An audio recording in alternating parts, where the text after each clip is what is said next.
You talked about some kind of training camp type feel for last week. You have 2 days today before your next matchup with the Bobcats. Are you trying to get some things implemented with the new guys? Well, we're not a lot of new things. We can't throw a lot of new. We put a couple of new things in offensively and defensively. Did a lot of drill work today, some competitive stuff, but trying to keep things on a attention to detail mentality. Today our box out was not. We didn't have a lot of attention to detail with our rebounding today, and that was a concern. But the rest of the part, our defensive rotations, our closeouts, everything else, our zone stuff was pretty good. The only thing negative today was our box outs on the defensive end. Chuck talked about being a little bit frustrating having to watch the first week that he's been here. How much will his presence when he is back help in terms of the rebounding the box out? We'll see. We'll see where he is. Right now, Patrick and our other guys, Amir's playing really well. JV's playing pretty solid. So he's going to have to bring a lot to the table. Right now, it's just so many guys. But his veteran presence, his one-on-one defense, you don't have to double team very much in the post with him. But again, you got to look at his conditioning to see where he is from that standpoint. You've had a couple games to look at your team now. Adding pieces, taking away pieces kind of changes the personality of a group. What have you noticed in the change of the personality of your group? Well, one, I sense an air of toughness. I mean, I think that's what Patrick brings to the table. John Salmons brings an air of old-school toughness that you need in the Eastern Conference, you need throughout the NBA for that aspect. And that's what I've been saying it for 2 years. That's where we got to grow to, is get that physical and mental toughness. Because the NBA it's the hardest thing to do is to win in this league consistently. And the only way you do that is have a mental toughness approach, physical approach to the game of basketball. Coaches love to worry. You've won 3 or 4. Have you seen bad habits that develop during wins? No, I haven't. Today I was worried about our rebounding, our boxing out, our putting bodies on people from a worrying standpoint. But otherwise, I've seen some good things growing, confidence growing a little bit. The ball movement has been good. Our defense has been solid, not great.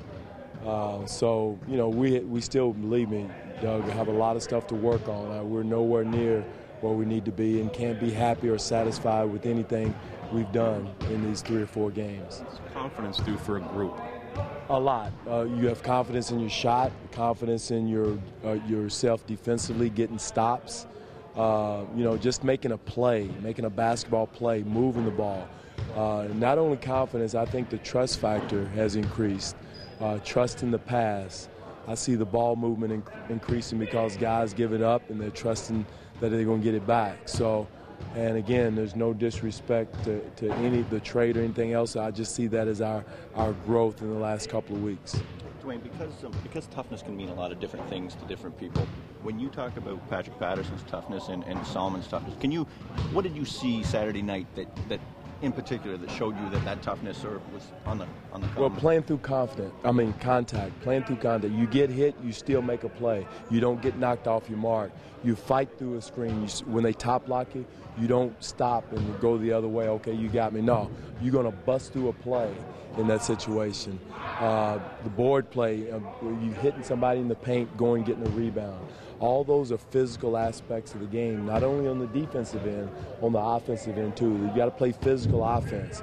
And in the past, that's where a team like Chicago has taken us out, is being physical on the defensive end, and we kind of give in to it and not bust through to go get the ball, not be aggressive in our post-ups.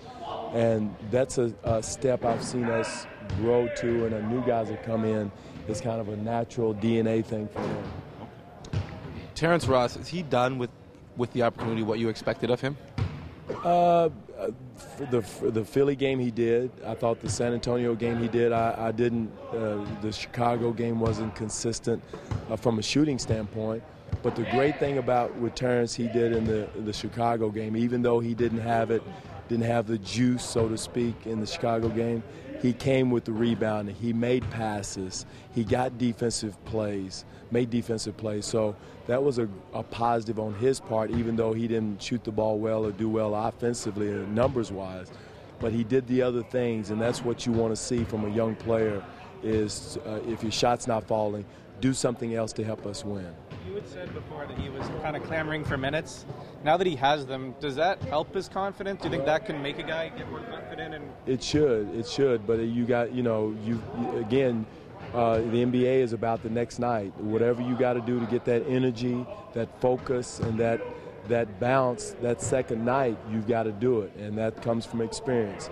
And I anticipated that from him in the second night of back-to-back, that he was going to be a little leg heavy, and he was. But again, the positive on that was he did other things other than, sulk after he missed a shot. He played through that. He got back on the defensive end. He got some rebounds. He made some assists, and that's what's important.